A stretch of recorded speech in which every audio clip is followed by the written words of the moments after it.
Hi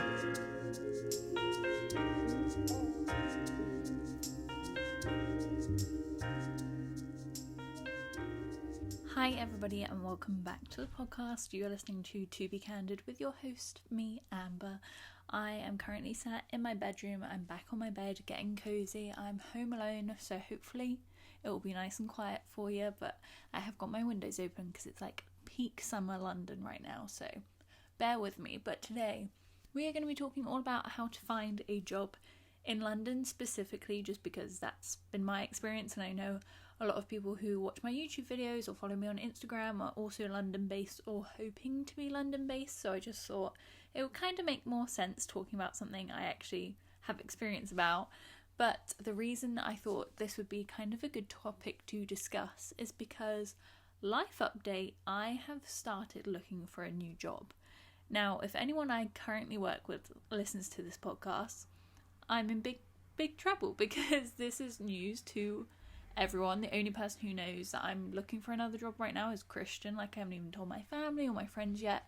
It's very early days. I'm like day 2 at looking for a new job, simply just because I will get into it a bit more, but right now in my current role I don't really feel like I'm being challenged that much. I think working from home is difficult as it is, which obviously is out of the company's hands. That's not their problem at all, but I think I'm just looking for something a little bit different, a little bit of a change of pace, and I think switching up my job role might help with that, might make me have more satisfaction throughout my day, spark a bit more joy, which at the end of the day is like all anyone is looking for really. So yeah, little life update. I'll keep you posted. I'll let you know how it goes. I don't really know if I'm gonna like plunge into the deep end and just like take the first one that comes, or just kind of play it by ear and see what's out there. But yeah, definitely an interesting position to be in, because obviously there's nothing pushing me out. I don't necessarily need to change jobs, like the money's fine, but there's just like a little itch that I feel like I need to satisfy by just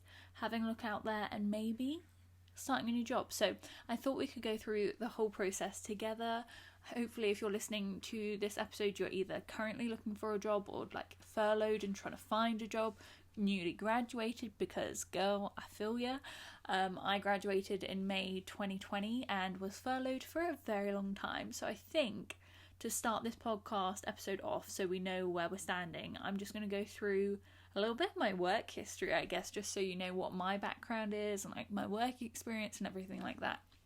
So where to start? I guess my first job, I was 15, kind of naughty. I don't think you're supposed to work until you're 16, but I was a waitress at a local pizza shop and I was not very good at it. It was cash in hand. He would like text me my shifts and I would just show up and try to do the best I could. But I was just kind of like a naive 15-year-old, not very, I don't know, I was just not on it. I think just because I didn't care, I was literally just there for the money so that I could go out on the weekends and go shopping and spend all my money at Primark. So yeah, it didn't last very long and I didn't get fired, but we kind of just mutually decided that we were never going to text each other again, me and my boss. So he never texted me my shifts and I never texted him saying, oh, by the way, do you have any shifts? So I think it was like a mutual understanding that, you know what, waitressing was not the one for me. But then I got a job at Sainsbury's, which honestly was so good. I was so happy. I remember getting the call that I got the job and I just thought it was the best. I don't know why, but when I was in sixth form, I think it was sixth form, year 11 sixth form, having a job in a supermarket was the best thing ever. Like, all my friends wanted jobs in supermarkets. I think just because they were well paid, the hours were pretty decent, and it was like pretty easy work and pretty sociable. Like, the team you were with were usually like your schoolmates or of a similar age, so that was fun, I guess. I was there for 2 years. I was on the grocery department, so just like stacking shelves and throwing away all the gone off food. But that is actually where I met Christian, who is my boyfriend of nearly 6 years, so I guess going to Sainsbury's worked out.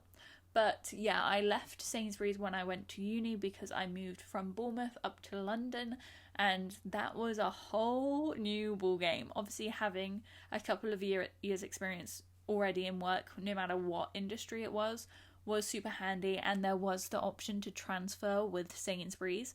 but 2 years of stacking shelves is enough for anyone. I refuse to go back. Like, even in the peak of COVID, when everyone was like, oh, you could get a job stacking shelves so easily because, you know, everyone's buying so much food. Heck no. Been there, done that, got the t-shirts, got the scars. I am not going back. No offense to anyone who does that. Like, my dad is a Sainsbury's delivery driver. I have no, like, judgment against that whatsoever. I think you do what you got to do, but just for me personally, I would not want to go back. Like, it's one of the least likely things that I want to put myself through again, shall we say. It was not the best experience. But moving to London, I desperately needed a job because my student loan did not even cover my rent at one point. So yeah, it was a bit stressful, but also I had so much free time during uni, which I don't think is the typical thing, but I only had 8 hours of lecture a week. I'll say that again, 8 hours of lecture a week, and usually you would work like a 40-hour week, so I had a lot of hours to burn. So I think at one point I actually had 3 jobs. Kind of crazy. Don't know if I would recommend that to everyone, but if you're bored, it's a great way to make some money. And I was on 3 0-hour contracts, which I know that's kind of a controversial subject, but I think as a student, a 0-hour contract can be really nice depending on the company. So I think I worked with Spree, another company, and Indigo at the O2, and all of those were 0-hour contracts, which basically meant I could pick and choose the hours I worked. So if I had assignments or wanted to go home for the weekend, I could just be like, oh no, sorry, I'm busy that weekend.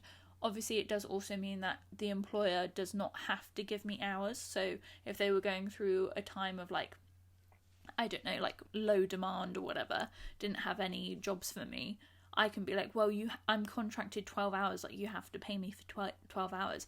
I could go months without getting paid if they, like, didn't have any shifts to give me. I don't know if that makes sense, but basically they tell me when I could potentially work, if at all, and then I would say, like, yes, I can do that shift, or no, I can't do that shift. So it worked out well for me. I know a lot of people don't like 0-hour shifts, or 0-hour contracts, but just kind of work out what works best for you. So yeah, I had 3 0-hour contracts.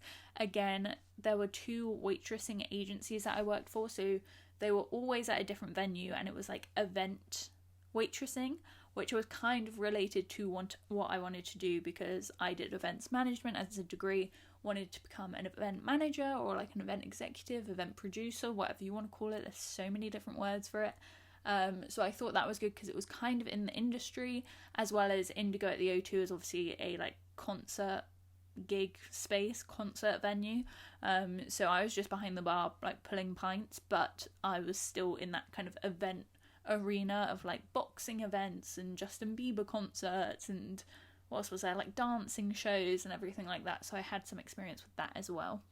I actually still work at Indigo at the O2 on a 0-hour contract, which is great because I can just pick up shifts as and when I want to make a little bit extra money, like on a weekend or whatever. So I think I've worked at Indigo since 2017, just as kind of like part-time work, which there was a lot of students there. There was also someone I met, I don't know if she's still there, but for a while there was a girl working there who was also like a lawyer, and she just enjoyed working behind the bar for like the experience and the atmosphere and like chatting to people and everything like that.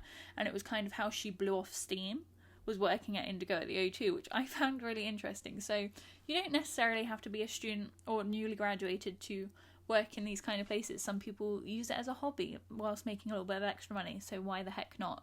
But yeah, they were my jobs throughout uni. I then did my internship, which I should probably do a whole separate episode about because that was so useful. I found my internship on Google myself. They were not advertising. I emailed them with a CV and like all the points of why I wanted to do an internship with them, and it just worked out. And it turned out I actually knew someone who worked in the company, so that, yeah, it was just like all the puzzle pieces slotted together. I will say now, I think that internship has spoilt me, because they gave me so much responsibility from the get-go, which honestly was intimidating my first couple of weeks.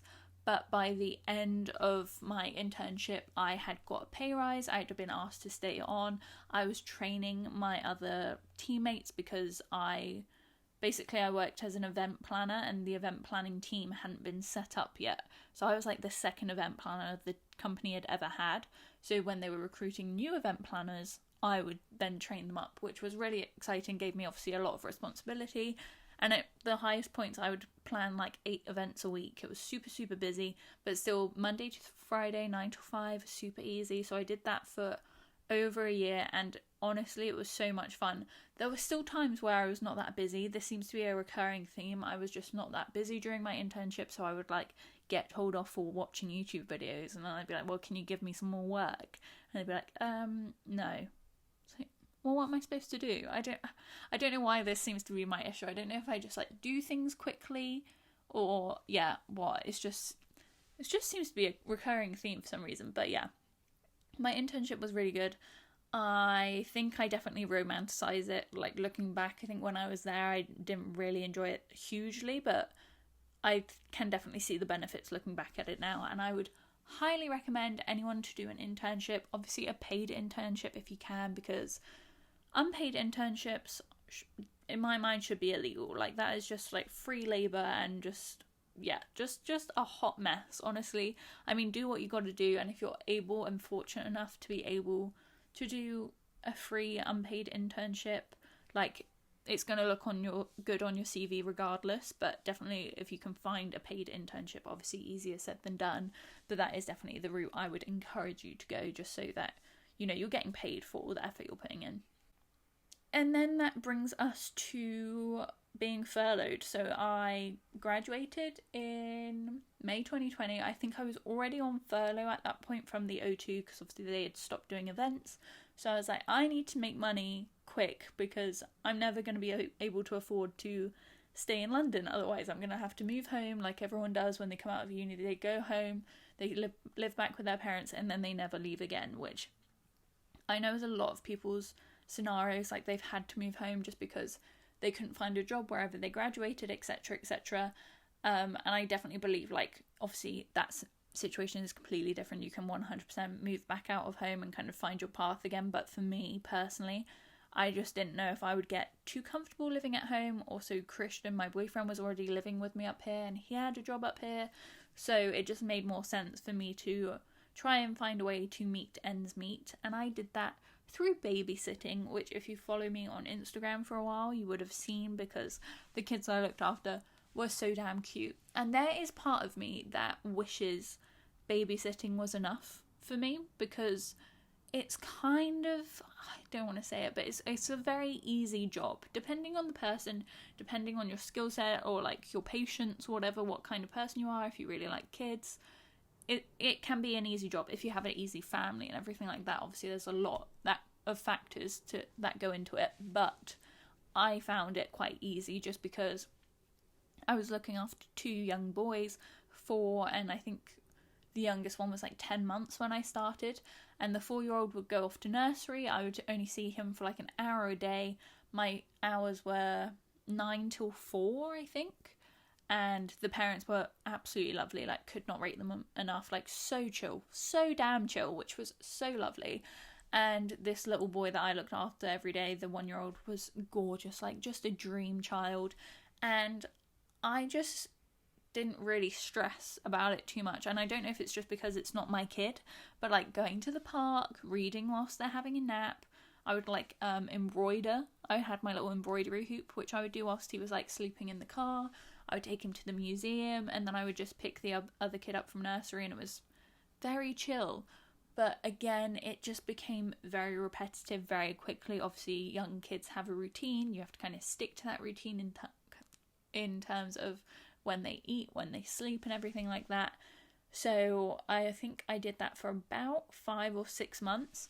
And then I kind of got that itch again, got that little itch where I was like, I'm making very good money. That's why I think babysitting would be a great career, because you're basically just living, right? You're just living with someone's kid, like taking them about your day and stuff. But you're making kind of great money, especially in London. You can get some really good like pay for being a babysitter. But Anyway, I got that itch and I was like, I can't be doing this day after day after day. Like, this is not what I had in mind when I graduated and everything like that. Like, I want to do more. So yeah, I think around November I started looking for another job, especially because, or was it, I don't think it was November, I think it was January after Christmas, because the dad had also been put on furlough, so he was then free to look after the kids all day, so they didn't need me as much, so I wasn't making money at that point for a couple of weeks until I found this new job. And I'm not going to say too much about it because it's currently where I still work, so I'm not going to name the company or anything, but it's basically an events company that specialises in medical training events and educational events. And obviously at the moment all of the events have been online, which has been very interesting. That is not what I studied at university because COVID was not a thing, so that was kind of weird to wrap my head around. And yeah, that's kind of where we're at in terms of my spiel of my work history. But I just wanted to emphasize all of that just so that you had an idea of the work things that I've put on my CV and how I got each role and everything like that. So I think, where should we start? I think we'll start with, I guess, applying for jobs or finding the jobs, I guess. So the first thing obviously is kind of finding a job posting that interests you, a job description that matches up with your skill set and everything like that. So the main things that I do, I look on LinkedIn. I don't know why, but I really enjoy LinkedIn and how it's set out. I think it's so user friendly and they list a load of great jobs on there. So I will kind of scroll through that every couple of days, usually when I'm looking for a job. And personally, for me, because like I said before, event managers have so many different roles, literally so many. You could be an event producer, an event coordinator, event assistant, event executive, event manager. Some of them are called creative managers, or I think there was one called a creative producer and stuff. So they have really random names sometimes, especially if it's a fun, quirky company. They like to call it something really random, like a dream maker or something. So I really appreciate it. I love it, but it makes finding the title very difficult. So I will just type in events at the top, which is incredibly broad, which I think if you can narrow down, definitely do. But for me, it's just easier for me to sift through all of them, because if I'm doing it every couple of days, usually there aren't too many. So I will type in events, I will put in my location, which is London. I will put in my pay bracket, which is 24k and up, just because I've graduated and I think that's what my skill set is worth. Obviously figure that out for yourself, Google kind of what positions you're looking for and what their typical average pay is, and kind of align yourself with that. And I think the last thing I usually put in is that I want a permanent position, because a lot of places will be a 6-month contract or a 12-month contract, which is fine, but I don't think that always looks the best on your CV. She says, sitting here potentially quitting her jobs after 6 months, but I think the longer you can be at a company, the better it looks on your CV. So just something to bear in mind again. So they are kind of the ways I go about setting my filters, just to narrow that list down a bit. But because my search term is quite broad, I usually end up looking through marketing and event managers, which I have no experience in marketing, so that doesn't really help me. I'll also get PR stuff. I get a lot of executive assistant stuff, because that kind of ties in with events and planning and organisation. Sometimes there are travel agencies on there, looking for real estate agents and stuff, and that somehow comes up. I don't really understand the logistics of that, but I just kind of filter through them all and apply to as many as I can. I cannot stress that enough. I guess it depends on the position you're in, but for me personally, especially when I was trying to get out of furlough and trying to get out of my babysitting job and everything like that, I would just apply to as many jobs as I could, simply because I thought, how can I put this? The more I apply to, the better chance I have of one of them accepting me. Does that make sense?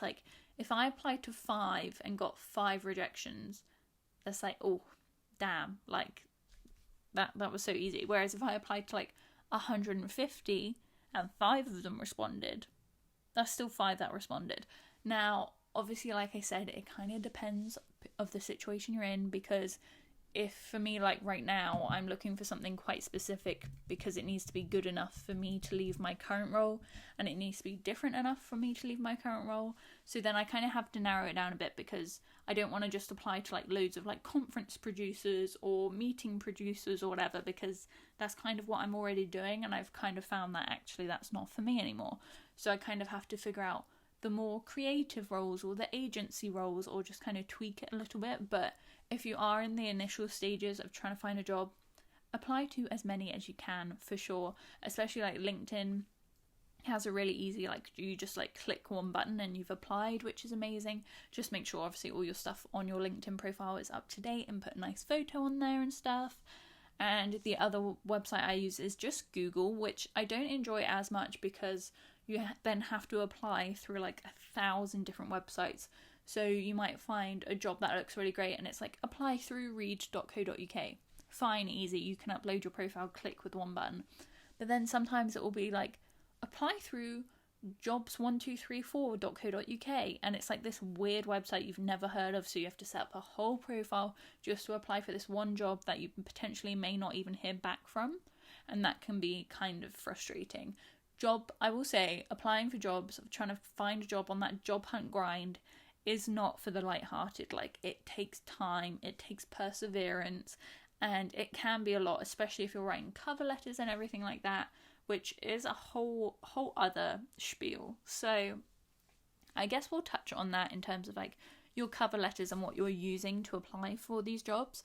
I recently did up my CV, I think yesterday or the day before, using David Paykin, which is Paykin.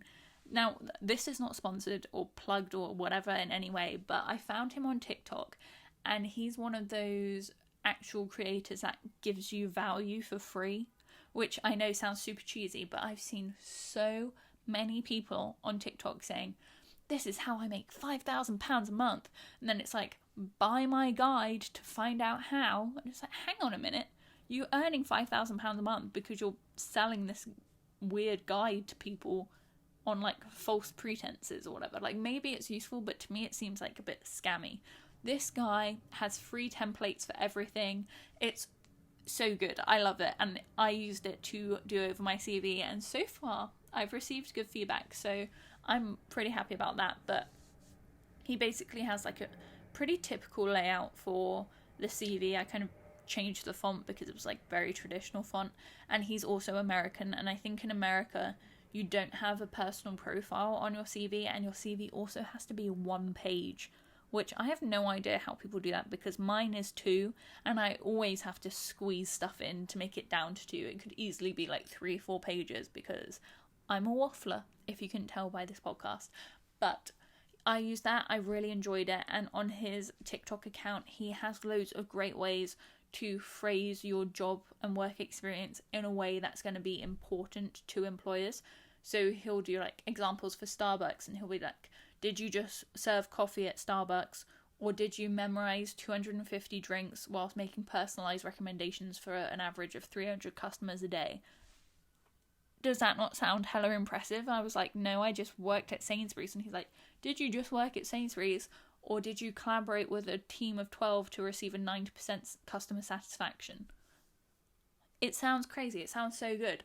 So I basically bulked up my CV with a load of numbers, and they're obviously not all 100% accurate, but I would try to make it as transparent as I could, being like approximately this number or over this number, which was kind of like lowballing it, just so that they have a better idea of actually what value I brought to the company and my results, because at the end of the day, employers want you to get results, so that's really handy for them to see. And I just kind of added loads of those in, which was great, and it all sounds very impressive. But the main thing is not to lie on it. I know so many people just say like, lie on your CV, like bulk it up, and I think the most important thing is like to showcase yourself, for sure, like big yourself up, make yourself sound good, but make sure what you're making sound good is still yourself. Like, don't be fabricating some story, because then you're going to get asked about it at the interview, and you don't want to be caught off guard, like looking like a little rabbit in headlights and panicking and sweating through the interview because you're worried that they might figure you out or see through your lie or whatever. So make sure what you're saying has some truth to it and some like standing and grounds, but obviously, you know, pump it up a little bit, make it look fancy. Why not? Then in terms of cover letters, he also has a template for cover letters. I kind of refuse to do a cover letter. Like, even if there's a job application that has an optional cover letter, I'm not attaching a cover letter. I'm sure if it was a role I was super passionate about, or you were super passionate about, and you don't mind writing a cover letter for it, go for it. I just don't really see its worth, and I think maybe that's just because right now I kind of want a job just to have a job and like make money. So for me to be like, I want to work for this company because I believe this company is the best thing ever, it like feels fake to me, which is the one thing you'll notice throughout this episode that I just don't believe should be part of the job hunting process. Like, I want to put myself forward, and if my reality is I'm applying to this job because the salary is really good, I don't want to then have to waffle 250 words on a cover letter lying or like being fake. Like that's the last thing I want to do. So I try not to do cover letters. I mean, if it's mandatory, I do it. I think I applied for a job at the BBC and they asked you to write like a little paragraph about why you wanted to work at the BBC. Again, felt kind of uncomfortable doing it, but it was like mandatory, so I did it. But say what you will, feel how you want to feel. I don't really have any advice with cover letters because I just don't really like them. Okay, and then when it comes to hearing back from hearing back from like your job applications, I personally have had a lot of rejections, which was new to me when I started applying for jobs like in sixth form and whilst I was at uni. I'm not being funny, or like I'm not trying to be big-headed, but I would hear back from practically everyone and they'd all invite me to an interview, and I don't know if it was just because my CV looked really good or I had great work experience or what it was. But I was invited to a lot of interviews, and it wasn't until being furloughed, when obviously everyone else was furloughed and also trying to look for a job, that I had more rejection than I think I've ever had in my entire life. Like, every other email I would get would either be a job alert for a new job or a rejection email. And it can be really disheartening, I guess would be the word, to get rejected time and time and time again. But I don't know how I kind of adapted this mentality, but the main thing that sticks in my mind is it's not personal, it's just business. And I know that's such a cliche, but in this sense of like job hunting and everything, it could not be more true, because they've looked at your CV, they haven't met you in person, they're not going off your personality or your morals or your values or your fashion or like the things you hold dearest to you, whatever that might be, your looks. They don't think you're ugly, anything like that. They're literally just going off a few words you've put on a piece of paper or a document and sent to them, and they've thought, I don't know if she has the right skill set, or I don't know if she has enough work experience, or she's very freshly graduated, I think maybe in a year's time she might be a good fit. It's just business. There is nothing personal about that. That is not an attack on you, and I think that's so important to remember, because otherwise I think it could really affect your confidence. Like, if you're taking that to heart, if you're taking that as a personal attack, you are going to feel smaller and smaller every time you get a rejection, which is just part of applying for jobs. Like, you are not going to apply for 150 jobs, like I said before, and get everyone, especially not in today's climate with COVID and everything, and especially in London, because London is so damn competitive, especially in the events industry or the hospitality industry. Like, they are huge sectors, and there are so many people within those sectors who have recently been laid off and are looking for employment.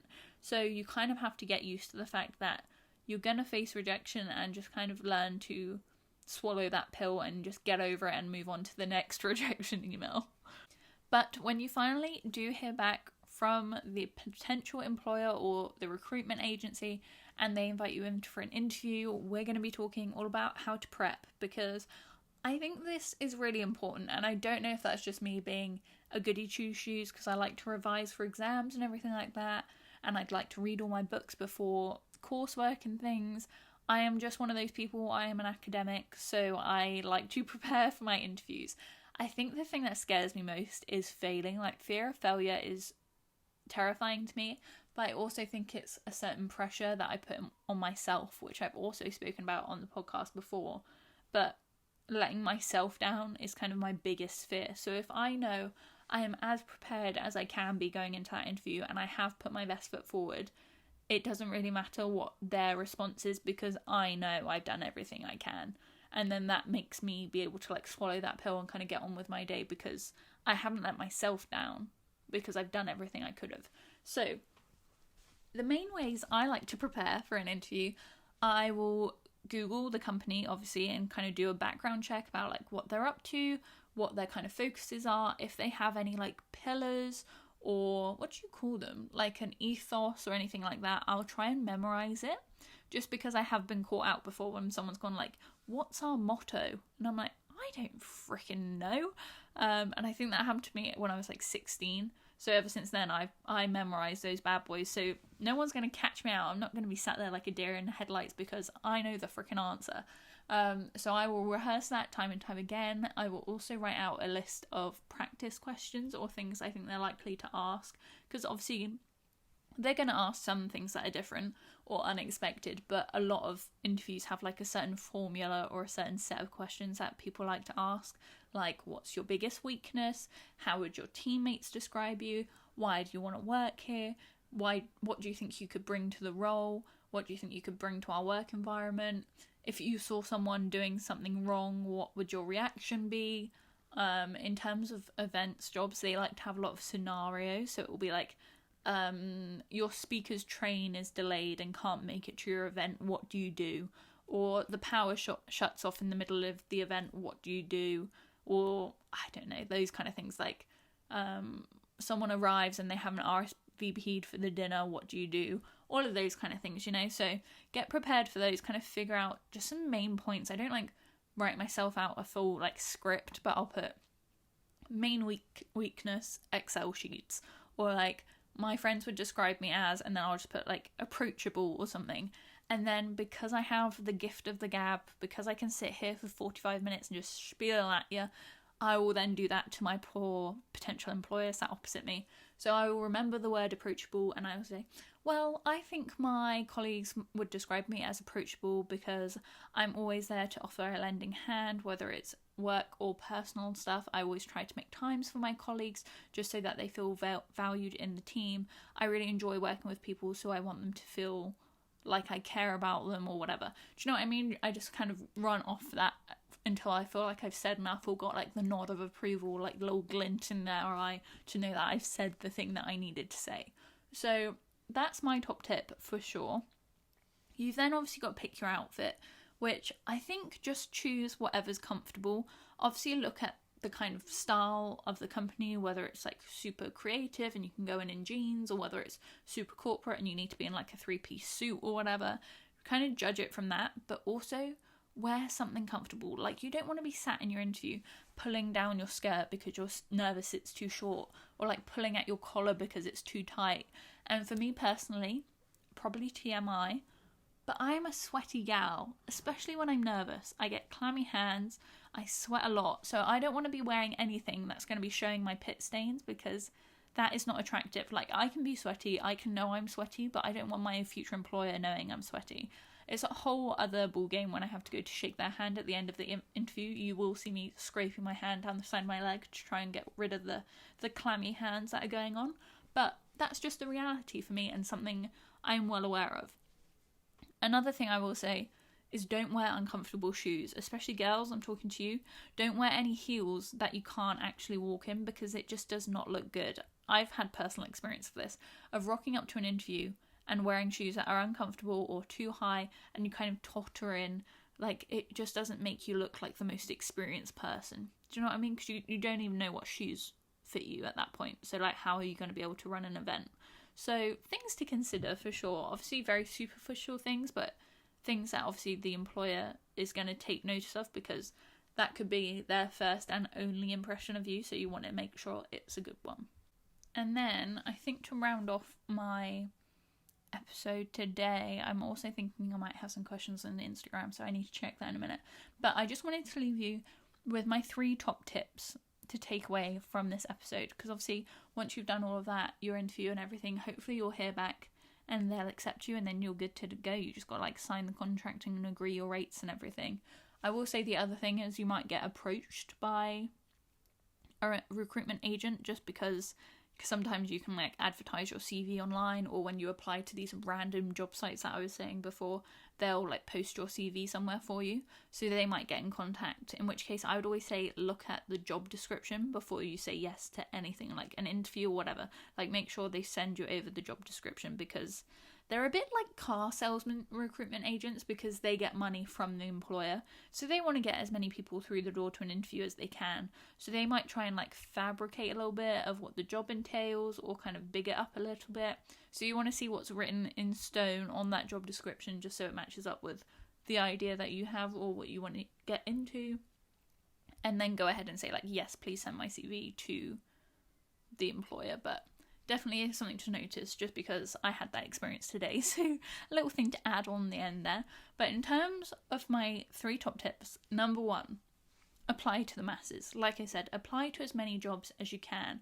Obviously make sure the jobs are relevant. Make sure if the job turns around and says, oh yes, we want you to interview, that you would actually want to go to that interview. You're not just like applying for the sake of applying. Like for me, I wouldn't apply to Sainsbury's just for the sake of applying to Sainsbury's, because I know if they turn around and say, hey, we want you in for an interview, I'd be like, heck no. And then it's just a waste of my time for applying for a job that I don't want, and a waste of Sainsbury's time because they've had to read through my CV and everything like that. So apply to as many jobs as you can that are relevant to what you want to do. Tip number 2, present your true self. Obviously present yourself in the best light possible, put your best foot forward, prepare as much as you can, big yourself up as much as you can, but make sure it's truly you. Because I find that if then, even in the interview, if you just present your true self and they turn around and go, sorry, I don't think you're right for this role, you could be really gutted, because you're like, hang on a minute, I've shown you my personality, I've shown you my face, my clothes, like everything about me, I've talked about what's important to me in this role, everything like that, and you're still saying no, like I'm going to take this personally.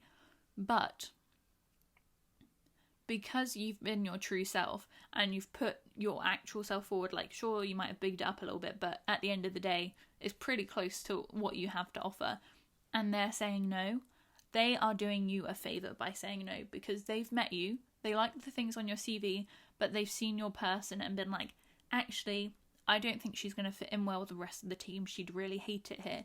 Or actually, I think she's overqualified and is way too ambitious for this role because we don't have any growth opportunities for it. Or, I don't know, actually, she prefers to be working in venues on her feet, and this is very much a desk role, so I don't think she'd be right for it. Whatever it may be, they're doing you a favour, because they've seen you, they've seen the true you, they know what you're looking for now, and they have decided that what they have to offer does not fit what you are looking for. And at the end of the day, sure, a job wants someone to fill that position, but they also want you to find a job. Like, they're not trying to catch you out, they're not trying to put you down, they want both of you to succeed. So yeah, just something to bear in mind. Put your true self forward, because then it can never be a bad thing getting rejected, because you're not sat there thinking, oh well, maybe if I hadn't have lied about that, they would have accepted me, because that would really have been me. Like, it's just an easy way forward. And I think with that, my last tip is going to be treat every interview as a learning opportunity. This is another thing I did from day one, just because obviously my first interview, I'd never done an interview before, and I was like, oh, do you know what, even if I don't get the role, this will be really good experience, because I'll take whatever I learn from this onto my next interview, and hopefully that will help me out. That has carried through with me. I'm not sure why, because obviously I got the first interview I went to, which is kind of, I don't know how that happened, but I think the guy was desperate, and I was a 15-year-old willing to work for a lot less money than other people. But in every interview, like I think when I interviewed for the current job I have, I went to 3 interviews that day. And one of the interviews I went to, I knew beforehand, like the job was kind of relevant to what I wanted. I was also freshly graduated, so I was kind of desperate for a job, which is why I went to the interview. But I kind of knew that probably wasn't going to be for me, and I probably wasn't going to work there. Now, knowing what I know now and having a job and kind of knowing the road I want to go down, I wouldn't have gone to that interview because I wouldn't have wanted to waste my time or their time. But during that time that I was a fresh graduate, I was thinking, this is going to be a great learning experience for me because I'm going to get a test run at answering some questions. They're probably going to ask some quite difficult questions which I haven't heard of before, so I'll have a better idea of how to answer those in the future. I'll know how to hold myself and conduct myself, how hard to do my handshake, where to stand, how to put my hands when I'm sat down. All of these kind of like tiny minute things that you don't really think about until you're in the hot seat of that interview with a stranger and you're being asked to big yourself up. Like, it's kind of intimidating, sometimes awkward if you're not that kind of personality. So if you treat every interview as a learning opportunity, it kind of takes the pressure away from it. Now, I may just be saying this because I've never had an interview where I'm like, oh, this is my dream company, I really want to work here. If I don't get the job, I'm going to be so disappointed, because I think that could be really scary. And then at that point you're thinking like, this is make or break interview, like this would mean everything if I got it, at which point that has a whole heck of a lot of pressure on it and is way more intense. But because I've just kind of like floated from interview to interview, hoping that I get a job at some point to make some money, it kind of, I guess, already takes some of the pressure off of it. But by treating it as that learning opportunity and just thinking like, you know what, it is what it is, what will be, but hopefully I'll learn something from it. It kind of makes it a more enjoyable experience and kind of puts me at ease, which I think then shows in my interview to the employer that, oh, hang on, she's not like super stressed out or like sweating buckets or anything, well, sweating a bit, but not sweating buckets or anything like that, because I've kind of taken some of the pressure away from the situation. I'm just going to check, because I did post a story like a little while ago to see if anyone's left me any questions. And they haven't, which is great because I've already talked for quite a while, and I think Christian's home. So I'm going to wrap up this episode. Thank you so much for listening. Let me know if any of these tips helped you, or if you use David Pakin's templates, because I think they're really good and I've had some good feedback from a recruitment agent already. So hopefully you will too. I really hope you get the job you're looking for. I wish you the best of luck on your job hunting experience. It is not easy, but I'm with you. I've been through it, and there is light at the end of the tunnel eventually. So hopefully some of these tips help you. Don't forget to leave a review if you have liked the episode, and I will speak to you all very soon. Bye.